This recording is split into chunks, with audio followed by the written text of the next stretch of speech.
everybody, it's Hillary, and today I'm going to be talking about my experience in Disneyland Paris with food limitations.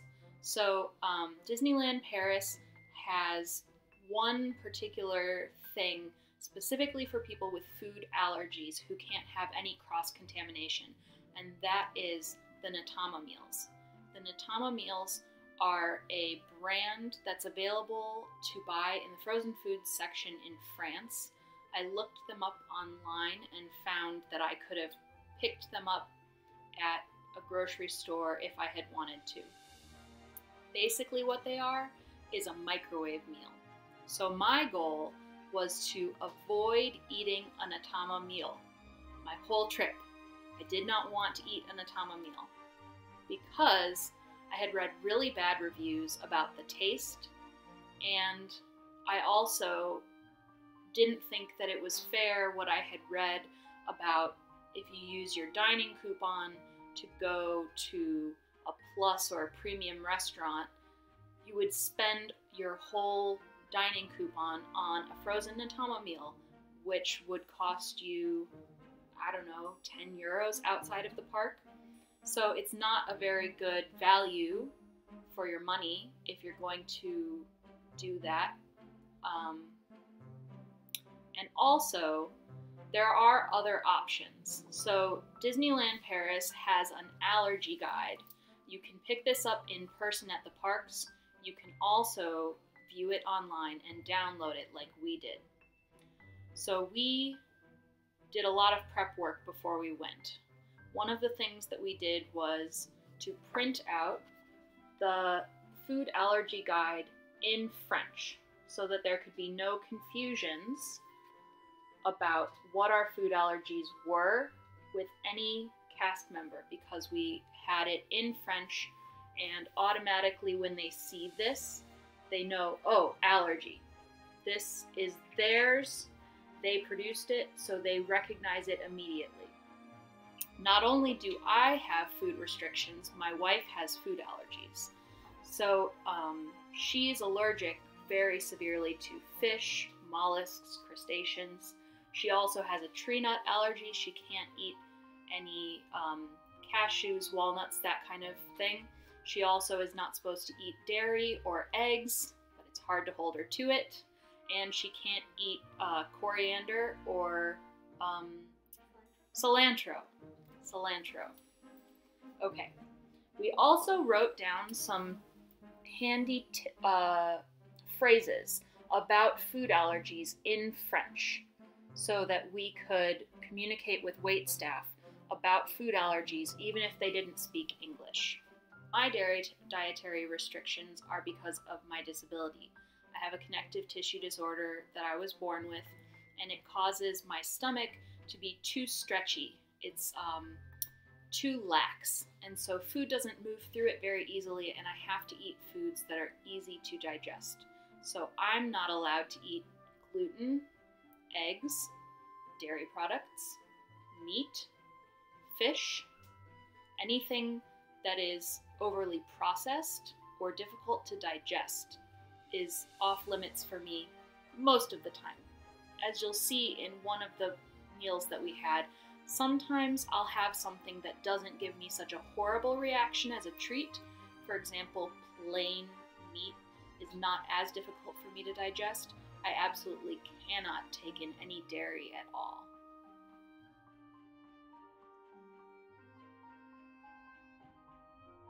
Here is the allergy guide that shows which places you should be able to find the allergy-friendly menu items for the breakfast that comes with your meal plan. The morning that we were in Disneyland Park, Cafe Hyperion and Pizzeria Bellanotte were closed. We went to Cable Car Bake Shop and Market House Deli, both of which told us they did not have any of the allergy items.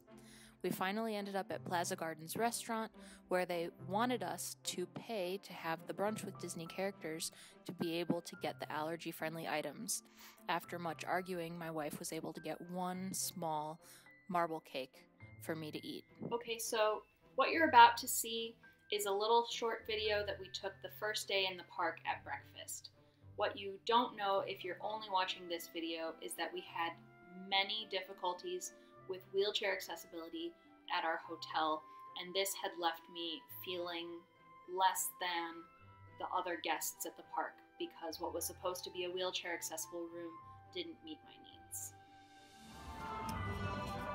Okay, so we are here at Disneyland Park after waiting for the park to officially open because there were no extra magic hour rides except for Mad Hatter's Teacup and the Carousel. We attempted to get breakfast for our breakfast coupons that are valid between 8:30 a.m. and 10:30 a.m. The park opens at 10. Most of the places that are listed as having the hotel breakfast weren't open, and then we just spent the last, I'd say 20 minutes to a half hour trying to find the supposed allergy-friendly breakfast options. We went to almost all of the places listed on the allergy guide. The 3 that were open, 2 of them didn't have the allergy-friendly breakfast items. So my wife got this, which is a fairly large croissant from the cable bake shop or market deli. She took a bite out of it, but you can see how big it is. Once we did finally find the allergy-friendly option, I got this. So that's like not even a snack. This is pathetic, and I'm really disappointed because so far I'm having a really bad trip to Disney, and that's really disappointing because I've been so excited for this trip for so many months, and now I'm feeling like just because I have a disability, I'm getting this completely awful experience at Disney, which is one of my favorite places in the world. Every time that we went to Disney in California, I had an equally magical experience to able-bodied guests, and even if I did have limitations on what rides I could ride, I still felt like Disneyland cared about me and that I was a part of the magic, and now, so far, I just feel like I don't belong here, and I'm not welcome here, and nothing is going right. And I'm just so upset about it.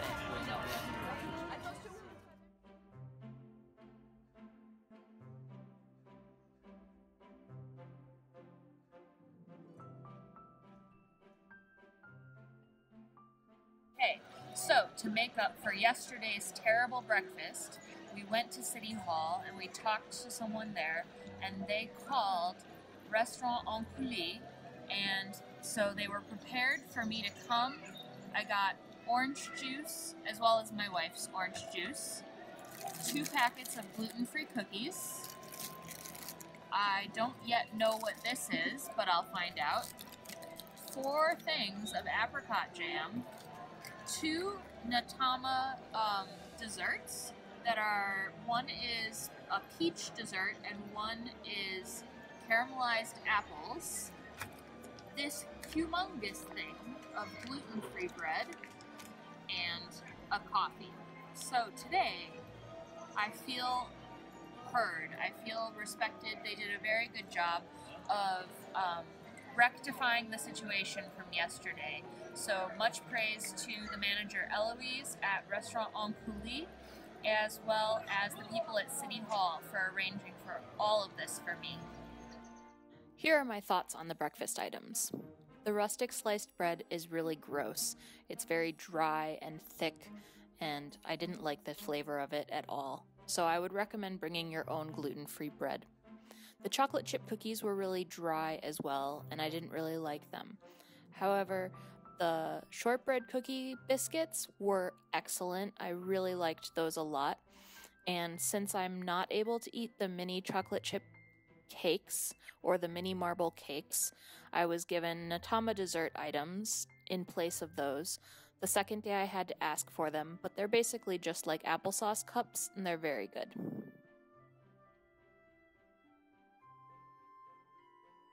Agrabah Cafe was by far our favorite meal that we had on the trip. It had great reviews, we knew we were going to love it going in, and it also had the widest variety of food that I could eat and Christine could eat. The only issue that I could see is if you have food allergies and picky eaters, because it's definitely not your normal kid food like burgers and fries. It's mostly Middle Eastern cuisine. Here we have the appetizers from Agrabah Cafe. You can see hummus, fresh tomatoes, a cucumber salad made with sour cream. Up there are some grilled vegetables with oil. The spiced olives were excellent. And a lot of things are here separately for you to add. So the seasoning is fairly mild, and then you can add what you like. Continuing on with the appetizers, there's a vegetable and feta salad, carrot salad, lentil salad. I was able to eat most of this stuff. And I have a lot of food restrictions, so people with fewer food restrictions will have an even wider variety to choose from. Here we start the pita making station. You've got lettuce, tzatziki sauce, onions, pitas, basically like gyro meat and potatoes, green beans, lots of other side items for you to add for your main course. The things that I was able to eat were all delicious, really excellent.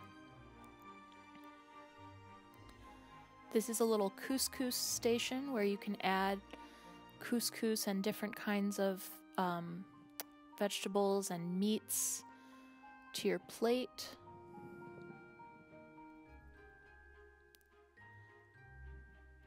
And of course, desserts.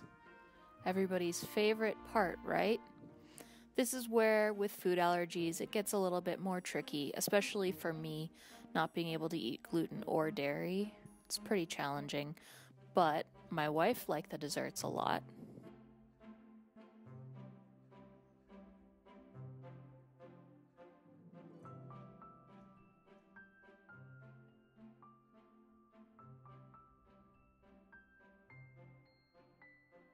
This is the first plate of food that I got. I had a manager help me through the appetizer section, pointing out things that I could eat. As you can see, even with my numerous food restrictions, I was able to eat a wide variety of the appetizers. I went a little bit overboard, a lot overboard on the main course, but I was just so excited to be able to eat so many things. As with the appetizers, I was able to eat a really filling variety of foods, and I was stuffed by the end of it. Here you can see Agrabah Cafe's information about allergies. Every restaurant is required to have this guide, and it's laminated. On the reverse of this sheet, there's also a list of all of the menu items and all of the ingredients that are in them in case someone has an allergy to something other than the European standard common allergens. A huge shout out to Letizia, the manager on duty when we were at the restaurant Agrabah Cafe. She was the first person to introduce me to this information on allergies guide, and she also personally walked me through the buffet to point out all of the things that I could still eat despite my many food restrictions.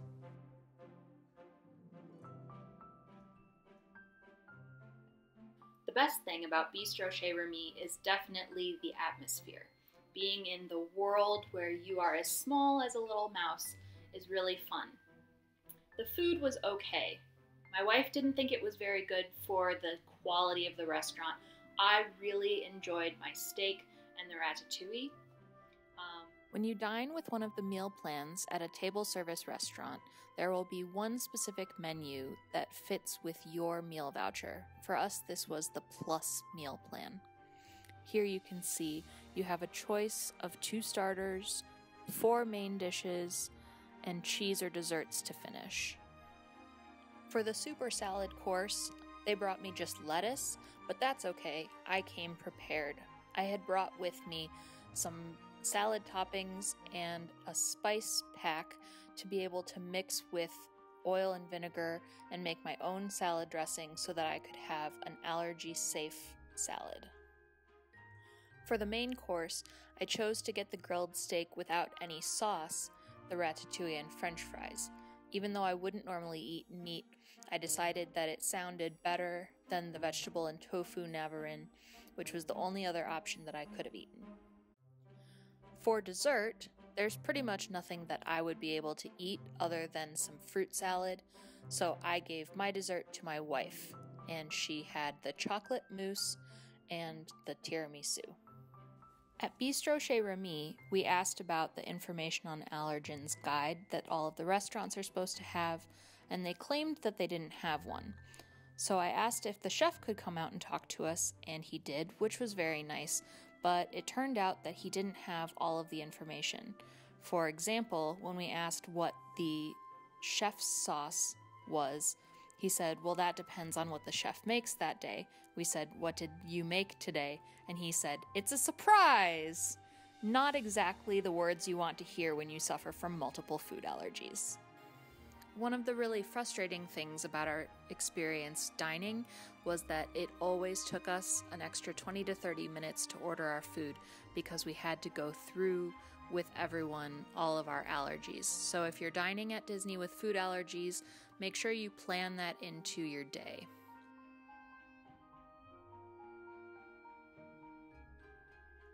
This was actually the first meal that we ate on Disney property.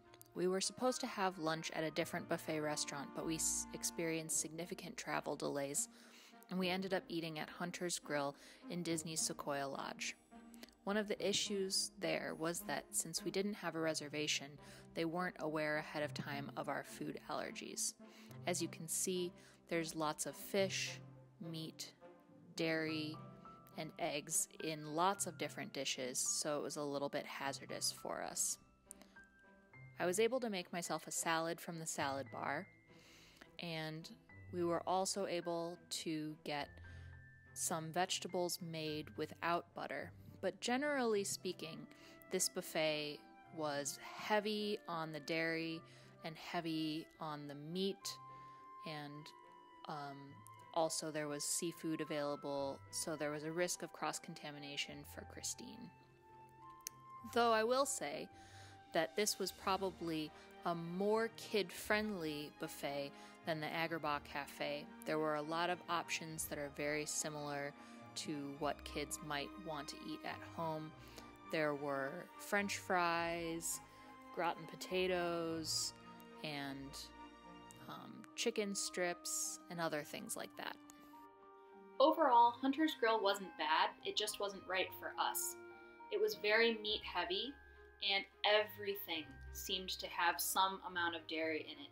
Vegetables were made with butter, the vegetable soup was made with cream, the potatoes were made with cheese, everything had some dairy or some meat or some allergen in it somewhere.